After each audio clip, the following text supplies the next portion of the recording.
Momo the Spider. I used to work as a wildlife photographer in northern Minnesota. In 2019, I was assigned to document invasive species near a forgotten place called Lake Morwen. It was supposed to be a simple job, a few photos of rare insects and maybe some small animals. But Lake Morwen wasn't just abandoned, it felt cursed. The air was thick and cold, the trees leaned inward like they were listening, and the silence wasn't peaceful, it was suffocating. When I first arrived, I stayed in a small wooden cabin by the edge of the lake. The place looked like it hadn't been touched in years.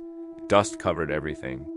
The windows were coated with cobwebs, not normal ones, but thick, layered webs that looked almost woven, like someone had been trying to build walls out of silk. They weren't just around the corners, they filled the glass, making the light dim and gray. I brushed them away, set up my equipment, and told myself it was fine. Old cabins attract spiders. That's normal. But I couldn't shake the feeling that something was off. The webs weren't outside, they were inside the window panes, on the wrong side. That first night, I went to bed early. Around 3 in the morning, I woke up to a faint tapping sound. At first, I thought it was a branch against the wall, but it was too rhythmic, too deliberate. Tick, tick, like someone lightly tapping the ceiling from above. I turned on my flashlight, scanning the room, nothing. Just the sound of the wind outside. Then it came again, sharper this time, like fingernails against wood.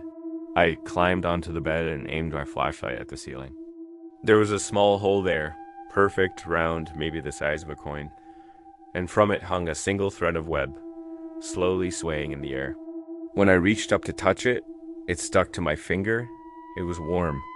The next morning, I decided to check the attic. The smell hit me as soon as I opened the hatch. Damp insulation, mold, and something else. Something sweet and rotten. When my flashlight swept across the space, I froze. The entire attic was covered in webbing, not the fragile kind, but thick rope-like strands crossing in every direction. Layered, twisting, forming what looked like a nest. In the center, something glinted. I moved closer and felt my stomach drop. It was one of my cameras, missing from my gear bag, wrapped tightly in silk. Something had taken it up there.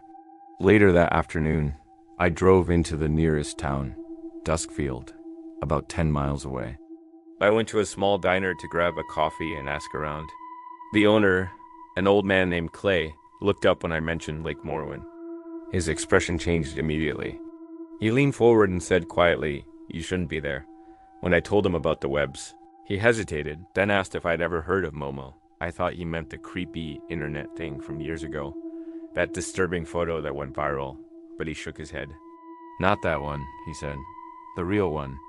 The Momo that lives in the woods." He told me about an old local legend, a woman who disappeared near the lake decades ago. People said she was obsessed with spiders. Her cabin was filled with them, and when she vanished, the woods went silent. Not long after, folks started finding strange webs on their porches, on cars, even inside their houses. Sometimes they'd hear tapping on their ceilings at night, and if they went to look, they never came back. They called her Momo the Spider. I laughed it off at first, thinking it was just folklore. But that night, back at the cabin, I couldn't shake Clay's words. I set up motion sensors around the room, placed my GoPro near the ceiling hole, and waited. Hours passed. Nothing. The forest outside was still. Then, at 2:46 a.m., the red light on my GoPro blinked. Motion detected. My laptop showed the live feed. The camera caught something moving in the attic. Slow, heavy, deliberate. At first, it looked like a shadow. Then I saw a hand. It wasn't a normal hand. The fingers were too long, bending at strange angles, each movement jointed like a spider's legs. The hand pressed against the floorboards above me, right over my head. The tapping started again. Tick, tick, tick. My heart was racing. The sound stopped, then shifted, closer, right over the bed.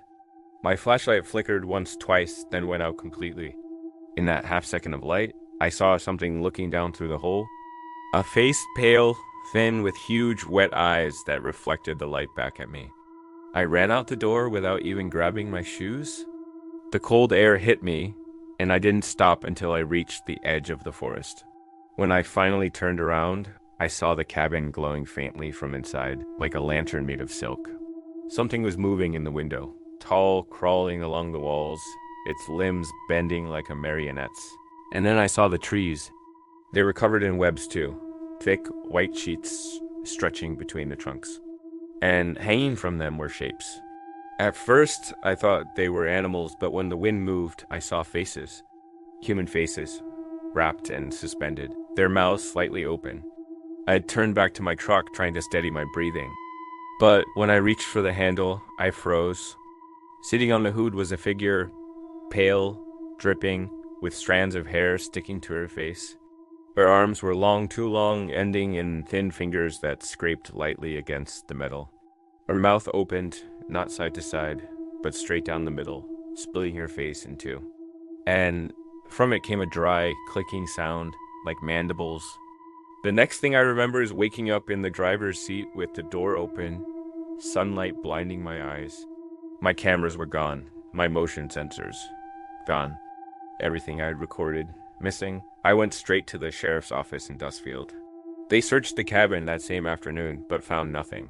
No webs, no signs of anyone living there, not even a hole in the ceiling. They said I was probably exhausted, hallucinating from lack of sleep or mold exposure. But a few days later, I got a call from Clay, the diner owner.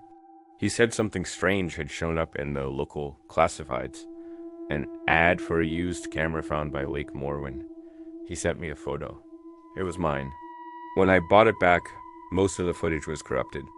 Static, distortion, white noise. Except one clip. It showed my cabin from the corner of the room, me asleep in bed. The attic hatch above me was open. Something pale was hanging down, crawling slowly across the ceiling toward me. For a second, its face came into view. It was smiling. That was 4 years ago. I've moved since then, tried to put it behind me. But sometimes, late at night, I hear that same faint sound again. Tick, tick, above my bed.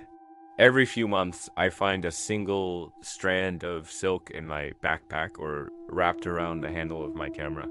It's always warm to the touch. Last month, I went back to Lake Morwen one last time. The road had vanished, swallowed by the woods. The cabin was barely standing, completely cocooned in webbing. I stood there for a long time, staring through the broken doorway. Inside, something moved. It crawled across the ceiling, upside down, its long limbs brushing the wood with a soft tapping sound. When it reached the doorway, it stopped. I could see its face now. Human, but wrong. Hollow eyes, a slit for a mouth, hair that dripped like black threads. It stared straight at me. Then, in a voice that sounded like air escaping through dry lungs, it whispered, "Still watching?" I turned and ran, not looking back once. But even now, when I close my eyes, I see her clinging to the ceiling, smiling with that vertical mouth, waiting in the dark. If you ever visit northern Minnesota and find a lake with no name on the map, don't stop. Don't explore. And if you hear a tapping sound from the ceiling at night, don't look up, because Momo the Spider doesn't hunt for food. She hunts for witnesses.